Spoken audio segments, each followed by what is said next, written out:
నన్ను ఎంపీని చేసింది తెలుగుదేశం నాయకులు, కార్యకర్తలు, విజయవాడ ప్రజలు.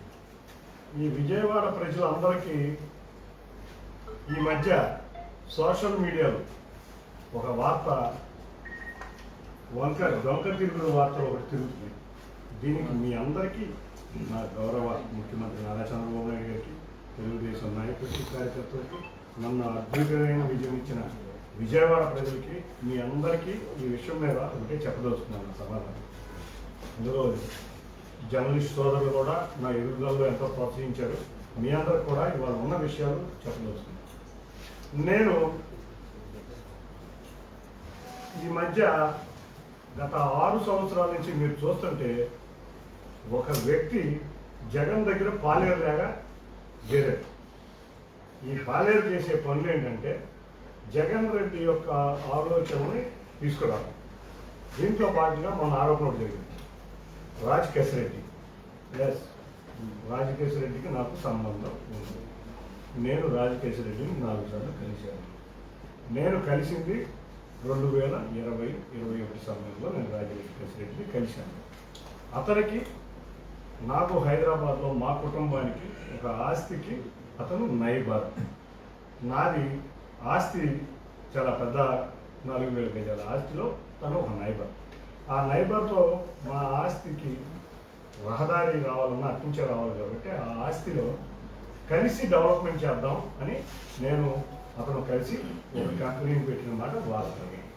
దాంట్లో 6 నెలలు ఆ కంపెనీలో ఆఖరికి ఆర్కిటెక్ట్ ఫీజుతో సహా అన్నీ ఇచ్చి డెవలప్మెంట్ ఫీజు కూడా నేను కట్టాను.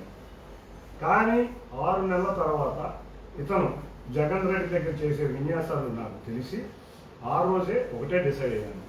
నేను తెలుగుదేశం కార్యకర్తని, కరుడుగట్టిన కార్యకర్తని, ఇటువంటి వారితో వ్యాపారం చేస్తే ఇబ్బంది పడతామనే విషయంతో కోట్లాది రూపాయలు ఖర్చు పెట్టిన ఆస్తిని కూడా తృణప్రాయంగా వదిలేసి ఆ రోజు నుంచి ఇవాటి వరకు ఎటువంటి ట్రాన్సాక్షన్ కాలేదు, అతను కలవటం కూడా జరగలేదు. ఇది నేను చెబుతున్న మాట. ఈ విషయంలో ప్రజలందరూ ఒక్కటి గుర్తుంచుకోవాలి. ఏమిటంటే ఇవాళ 3,600 కోట్ల లిక్కర్ స్కామ్ జరిగినది నిజం. ఈ 3,600 కోట్లు లిక్కర్ స్కామ్లో భాగస్వామ్యులు ఎవరనేది అందరికీ ఇవాళ అర్థమవుతున్న పరిస్థితి. ఇవాళ ఒక ఐఏఎస్ అధికారి రిటైర్డ్ సుప్రీంకోర్టులో బెయిల్ రిజెక్ట్ అయిన అధికారి ఆధ్వర్యంలో ఈ లిక్కర్ స్కామ్ జరిగిన మాట వాస్తవం. అన్ని దారులు కూడా ఇవాళ తాడేపల్లి ప్యాలెస్లోని ఆ 4వ నెంబర్ గదికే చూపిస్తున్నాయి. ఈ 4వ నెంబర్ గది కూడా, ఈ తాడేపల్లి ప్యాలెస్లో ఉన్న 4వ నెంబర్ గది కూడా నలుగురికే అనుమతి.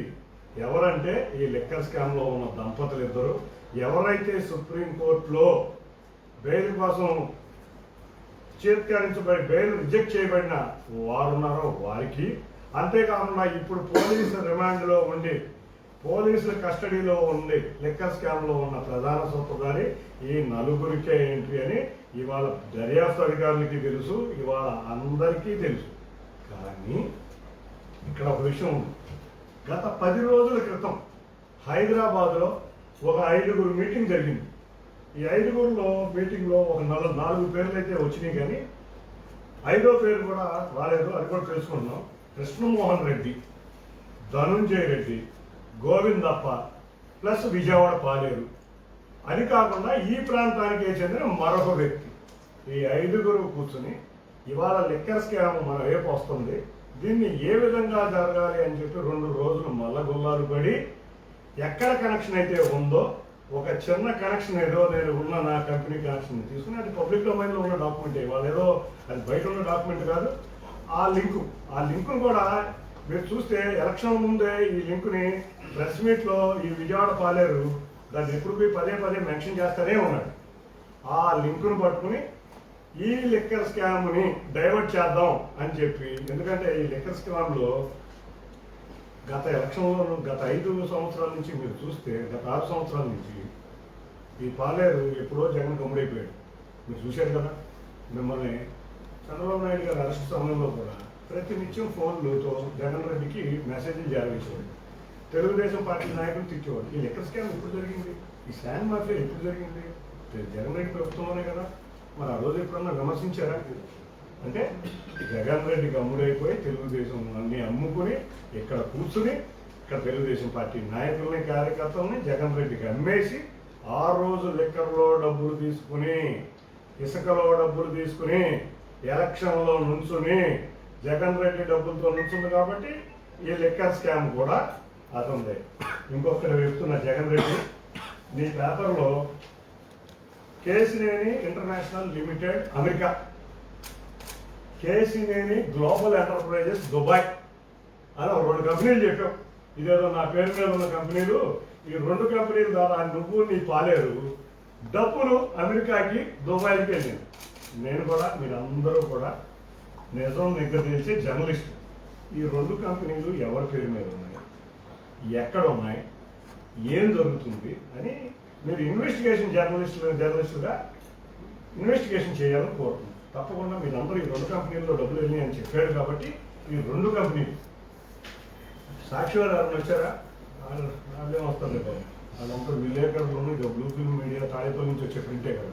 తాటి ప్రింట్లో నెట్టే కదా. తాడేపల్లి ఎదుగుతాడు పాపం. జర్నలిస్టులు కూడా అప్పుడు రావలేదు. మీకు మళ్ళీ పాపం మాడి ఉద్యోగం వస్తుంది కాబట్టి ఈ బ్లూ మీడియా ఈ 2 కంపెనీలు, ఇది పాలేరు కంపెనీలా జగన్ రెడ్డి కంపెనీలా నిగ్గు తేల్చాలని మిమ్మల్ని అందరినీ నా ఖర్చులతో దుబాయ్ పంపిస్తా. మీరు ఎవరిని వెళ్తానంటే నా ఖర్చులతో అమెరికా పంపిస్తా. ఈ కంపెనీలు ఎక్కడ ఉన్నాయి, ఎవరి దగ్గరికి డబ్బులు వెళ్ళి ఏంటి అని తేల్చాలని మిమ్మల్ని అందరినీ కోరుకుంటున్నా. ఇంకొక విషయం, జగన్ రెడ్డి మీకు మళ్ళీ సూట్కేసులు కంపెనీ పెట్టే అలవాటు నాకు లేదు. నేను నా కష్టార్జితంతో నా కుటుంబంలో 5-6 కంపెనీలు ఉన్నాయి. తప్పకుండా వాటి మీద ఇన్వెస్టిగేషన్, వాటి మీద అన్ని పబ్లిక్ డొమైన్లో ఉన్న కంపెనీలే. నాకు నా కుటుంబం వాళ్ళకి అన్ని పబ్లిక్ డొమైన్లో ఉన్న కంపెనీలే. మీకు మళ్ళీ ఇదిగో ఒక 20 సూట్కేస్ కంపెనీలు, ఒక 50 ఈ కంపెనీలు పెట్టాల్సిన అలవాటు లేదు. నేను అనవసరంగా నన్ను చూస్తున్నారు గత 3 సంవత్సరాల నుంచి నేను అనవసరంగా బోధ రాజకీయాల జోలికి నేను వెళ్ళాను. కానీ ఈ పాలేరు కూడా ఈ కంపెనీలో ఉన్నాయి. మరి మీకు ఏం జరుగుతుందో మరి నాకు తెలియదు. ఏదో ఒక స్కామ్లు ఉన్నాయని అంటున్నారు. అవి కూడా మీరు తెలుసుకోండి. నేనైతే ఒకటే కోరుతున్నా, జగన్ రెడ్డి నీకు దమ్ముంటే ఆయన నువ్వు చెప్పేది అవ్వటాలే కదా. ఒకటి నువ్వు నీ పాలేర్లు నీ బ్యాచ్లు అందరూ చేసేది బాబాయిని హత్య చేసావు, ఎవరి మీద తొలిపోయావు. రెండోది కోడి కత్తి చేసావు, మళ్ళీ ఎవరి మీద తొలిపోయావు. మళ్ళీ గులకరాయిలు పెట్టావు, మళ్ళీ ఎవరి మీద తొలిపోయావు. మళ్ళీ నిన్నగా మొన్న ఒక హెలికాప్టర్ డ్రామా ఆడేది. ఇది ఒక పెద్ద. నీకు ఈ డ్రామాలతో పాటు నిన్ను రక్షించటానికి నీ అనుచరులు హైదరాబాదు సమావేశం మందిరంలో జరిగిన ఈ దాంట్లో నన్నేదో తీసుకొద్దామని నేను అనుకుంటున్నావేమో. నాకు ఇది రాజకీయం ఇచ్చింది. నాకు గౌరవ ముఖ్యమంత్రి నారా చంద్రబాబు నాయుడు గారు నా రాజకీయ భిక్ష పెట్టింది. వారి కుటుంబం అన్యాయం చేసినా కూడా అనుకునే వ్యక్తి కాదు. అటువంటి వ్యక్తులకి నేను ఒకటే కోరుతున్నా, జగన్ రెడ్డి గుర్తుంచుకో.